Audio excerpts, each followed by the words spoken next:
మార్పుకు స్వాగతమే. గురి చూసి కొడితే మారును జాతకమే.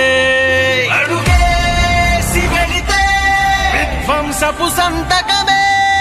తన నీడ వెనుకే నడిచేను చూడు విజయమే. సమాన స్థాయిలో ఉన్న ఇద్దరు తేల్చుకునే సమయం వచ్చింది.